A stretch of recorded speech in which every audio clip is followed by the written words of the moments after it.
নমস্কার। পশ্চিমবঙ্গে দু দফায় কিন্তু ভোট হচ্ছে। গতকাল অর্থাৎ 23শে এপ্রিল ২০২৬ এক দফার ভোট হয়ে গেছে কিছু কিছু অঞ্চলে। এবার বাকি দফার যে ভোট আছে বা শেষ দফার ভোট সেটা হবে ২৯/৪/২০২৬। এবার এই অবস্থায় দাঁড়িয়ে গতকালকে অর্থাৎ 23/৪/২০২৬-এ অনেকে কিন্তু ভোটদান করতে পারেননি। যদিও এবারে যে ভোটদান হয়েছে সেটা কিন্তু শতাংশের নিরিখে রেকর্ড বলা যেতে পারে, কারণ এত সংখ্যক ভোটদান এর আগে কিন্তু হয়নি। এবার এসআইআর এর পর এই যে ভোটদান হলো, যেহেতু অনেকেই কিন্তু ভোটদান করতে পারেননি, কেউ হয়তো বাইরে ছিলেন, কেউ হয়তো অসুস্থ ছিলেন বা অন্য কোনো কারণে কেউ হয়তো ভোটদান করতে পারেননি। তো এই অবস্থায় দাঁড়িয়ে অনেকেরই প্রশ্ন আসছে যে আমরা যেহেতু এবার ভোটদান করতে পারিনি, পরবর্তীকালে যখন আবার এসআইআর হবে বা অন্য কোনো যা হোক কিছু একটা ব্যাপার হবে, তখন কি আমাদের কোনো রকম সমস্যা হবে যেহেতু আমরা ভোটদান করতে পারিনি? দেখুন, ভোটদান হচ্ছে একটা গণতান্ত্রিক অধিকার। প্রথমেই বলে দিই, এটার জন্য কিন্তু কোনো প্রবলেম হবে না। কেন প্রবলেম হবে না সেটা আগে আমি বলার চেষ্টা করছি। এর আগে পশ্চিমবঙ্গে এসআইআর হয়েছিল ২০০২ সালে। এই যে ২০০২ সালে যখন এসআইআর হয়েছিল, তখন যে ভোটার লিস্ট পাবলিশ হয়েছিল বিভিন্ন ডিস্ট্রিক্টের, সেই ডিস্ট্রিক্টের মানুষরা ভোট দিয়েছিলেন বলে যে ভোটার লিস্ট পাবলিশ হয়েছিল তা কিন্তু নয়। এই যে ভোটার লিস্টটা পাবলিশ হয়েছিল, এটা কিন্তু ভোটদানের আগেই প্রকাশিত হয়ে গিয়েছিল এবং এই লিস্ট ধরেই কিন্তু ভোট হয়েছে। এবং পশ্চিমবঙ্গের ক্ষেত্রেও যদি দেখা যায়, এখন যে ফাইনাল ভোটার লিস্ট বেরিয়েছে, যেটা কিছুদিন আগেই বেরিয়েছিল, এসআইআর ফাইনাল রোল রিভিশন 2 2026, এই লিস্ট ধরে কিন্তু ভোট হয়েছে।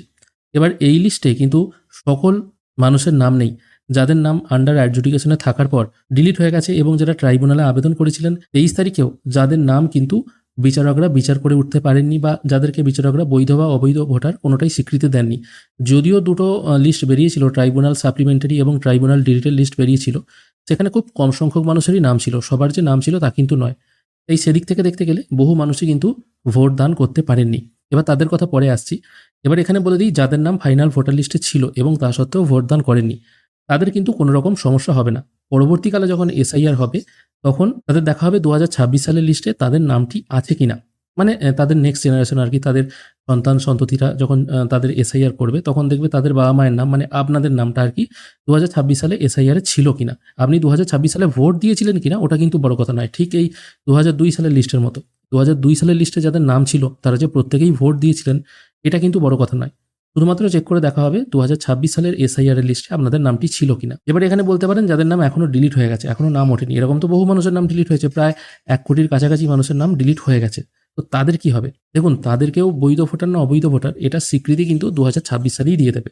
এটা নয় যে এটার কাজ মিটতে মিটতে ২০২৭ সাল হয়ে যাবে। তাই ২০২৬ সালেও আর একটা কিন্তু লিস্ট বেরোবে, সেটা ভোটের রেজাল্টের পরেও বেরোতে পারে। এবার তারপরে মানে পরবর্তীকালে আবার যখন এসআইআর হবে ২২-২৩ বছর পর, তখন কিন্তু এই ২০২৬ সালে, এই যে ২০২৬ সালে দেখুন অনেকগুলো লিস্টই বেরিয়েছিল, এই একটা ফাইনাল লিস্ট বেরিয়েছে, তারপরে কিন্তু আর একটা ফাইনাল লিস্ট বেরিয়েছে। এবার তারপরেও যখন এই ট্রাইব্যুনালে যারা আবেদন করেছেন তাদের নামগুলো যখন উঠবে, তখনও কিন্তু আর একটা ফাইনাল লিস্ট বেরোবে, সেই লিস্ট ধরেই কিন্তু কাজ হবে। তবে ভোট দেওয়া প্রত্যেক মানুষের গণতান্ত্রিক অধিকার, সেটা কিন্তু দিয়ে দিলে ভালো হতো। তাই আপনি যেখানেই থাকুন না কেন, যদি সম্ভব হয়, এখনও কিন্তু ২৯ তারিখের ভোটদান পর্ব বাকি আছে, এই সম্ভব হলে আপনারা যেখানেই থাকুন ভোটটা দান করে যাবেন। পরবর্তীকালে এটাও হয়তো একটা গুরুত্বের সঙ্গে দেখা হতে পারে।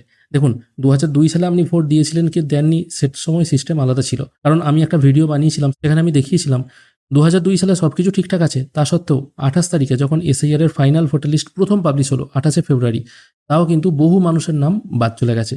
কোনো কারণ নেই, বিনা কারণে বাদ চলে গেছে। কী কারণে বাদ গেছে? বাংলায় নাম ঠিক আছে, ইংরেজিতে যখন এআই এর মাধ্যমে ট্রান্সলেট করা হয়েছে নামগুলো, সেই এআই এর সঙ্গে নামগুলো মিসম্যাচ এসছে। সেটার উদাহরণও আমি দেখিয়েছিলাম, যার ফলে সেই নামগুলো কিন্তু বাদ চলে গেছে। তারা এখন কিছুই করতে পারছেন না, তারা এখন ফটো দিতে পারছেন না। আর ট্রাইব্যুনাল থেকে কবে লিস্ট বেরোবে সেটারও কিন্তু কোনো রকম আশা নেই। এই অবস্থায় দাঁড়িয়ে আমাদের প্রত্যেকেরই উচিত ভোটটা দান করা। এই যারা গতকালকের ভোট দান করতে পারেননি, তাদেরও কিন্তু ভয় পাওয়ার কিছু নেই। এরকম নয় যে ভোট দান করতে পারেননি বলে আপনি বিপদে পড়ে যাবেন, বিপদে কিছুই পড়বেন না। ভোট দান করতে পারেননি বলে আপনাকে যে পরে প্রশ্ন করা হবে সেটাও নয়, কিন্তু কি হবে তো সেটা বলা যাচ্ছে না।